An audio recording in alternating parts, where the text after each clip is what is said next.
Halo teman-teman semua, dengan Kak Vino di sini kita akan lanjutkan pembahasan kita tentang matematika peminatan ya. Ini di bab pertama kelas 11 kita akan membahas tentang inverse dan persamaan trigonometri. Dan kita akan bagi menjadi beberapa bagian seperti biasa. Ini adalah bagian yang pertama teman-teman ya. Kita akan membahas tentang inverse fungsi trigonometri ya. Teman-teman sudah pernah tahu yang namanya inverse fungsi adalah lawan fungsi ya.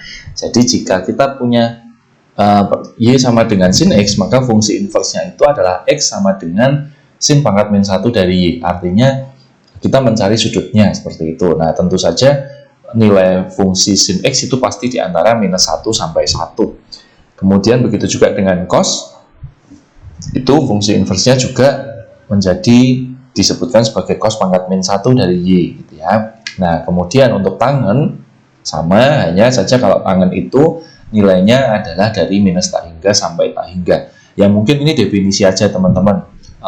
Ada yang mungkin bingung maksudnya apa sih? Maksudnya seperti ini aja teman-teman. Jadi misalkan kita punya sinus pangkat minus 1 dari setengah. Nah itu jawabannya adalah 30 derajat. Karena kita tahu kan sinus 30 derajat itu adalah setengah. Jadi inverse itu sebenarnya hanya kebalikan dari nilai fungsi seperti itu ya. Atau misalkan cos dari minus 1 adalah cos minus 1 dari minus setengah adalah 120 derajat atau 240 derajat seperti itu. Yaitu namanya lawan fungsi. Atau misalkan seperti ini. Nah, kalau seperti ini berarti teman-teman harus jeli membaca saja. Ini kan tangen dari sinus pangkat minus 1 dari setengah. Nah, artinya ini dulu yang kita kerjakan ya. Sinus pangkat minus 1 dari setengah itu artinya sudut berapa sih yang nilai sinusnya setengah? Oh, 30 derajat, berarti ini adalah tangen 30 ya, alias 1/3 akar 3. Nah, mungkin teman-teman ada yang bilang, lu kan sinus yang nilainya setengah itu bisa 150 derajat. Ya, jadi ini seharusnya memang masih bisa dengan kemungkinan yang di kuadran 2 ya, cuman ini kita anggap di kuadran 1 saja, seperti itu ya. Nah, soal-soal tentang inverse fungsi trigonometri tidak terlalu banyak. Misalkan hanya seperti ini ya, teman-teman. Jadi kita acuannya adalah semuanya di kuadran 1 ya kalau positif, tapi kalau negatif nanti kita ambil yang kuadran terdekat ya. Jadi misalkan sinus pangkat minus 1 dari 0 itu kan kita bisa ambil, oh ini 0 derajat ya. Lalu sinus pangkat minus 1 dari akar 2/2 atau setengah akar 2 ini adalah 45 derajat. Kemudian ini sinus pangkat minus 1 dari setengah itu adalah 30 derajat. Jadi kita dapatkan ini hasilnya adalah 75 derajat. Seperti itu aja teman-teman ya. Kemudian misalkan seperti ini.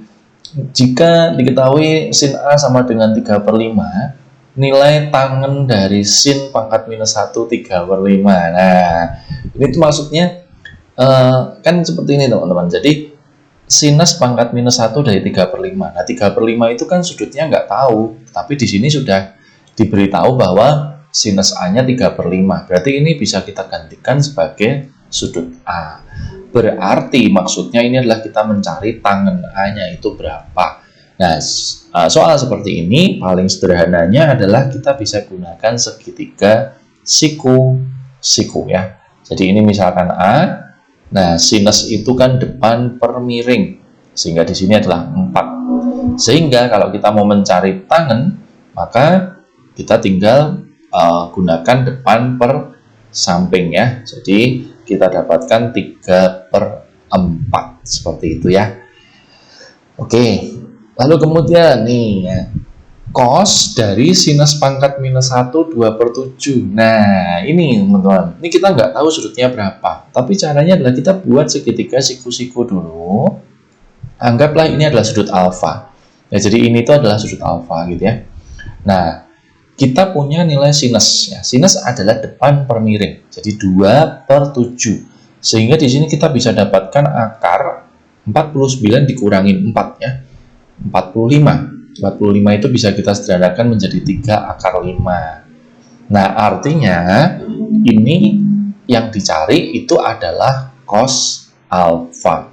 Nah, cos alfa kita tinggal masukkan sebagai samping per miring ya, jadi 3 akar 5/7 seperti itu. Nah, jadi mudah-mudahan jelas ya teman-teman. Ini hanya membalik ya sudutnya. Kemudian satu soal lagi. Nah, ini nilai dari cos tangen pangkat minus 1 dari minus sepertiga akar 3. Nah, ini dulu teman-teman. Nih, itu kan berarti kita mencari sudut yang nilai tangennya adalah min 1/3 akar 3. Ya, min 1 per akar 3 itu sama dengan min 1/3 akar 3. Nah, di sini berarti kita punya, karena tidak diketahui kuadran, teman-teman bisa memisalkan dua kemungkinan ya. Jadi tangen yang nilainya min 1/3 akar 3 itu bisa di 150 derajat. 150 ya. Dan atau di kuadran 4 ya. Kuadran 4 berarti 330 derajat. Berarti soal ini mestinya jawabannya ada dua, gitu bisa mencari cos 150 derajat atau cos 330 derajat ya. Nah, cos 150 derajat itu nilainya min 1/2 akar 3. Kalau cos 330 itu hanya plus setengah akar 3, seperti itu ya. Ini definisi tentang inverse fungsi trigonometri. Mudah-mudahan tidak terlalu membuat bingung ya teman-teman, karena ini hanya definisi. Kita akan lanjutkan di persamaan trigonometri ya. Kita akan bahas di video selanjutnya. Oke teman-teman, tetap semangat, sampai jumpa di video selanjutnya.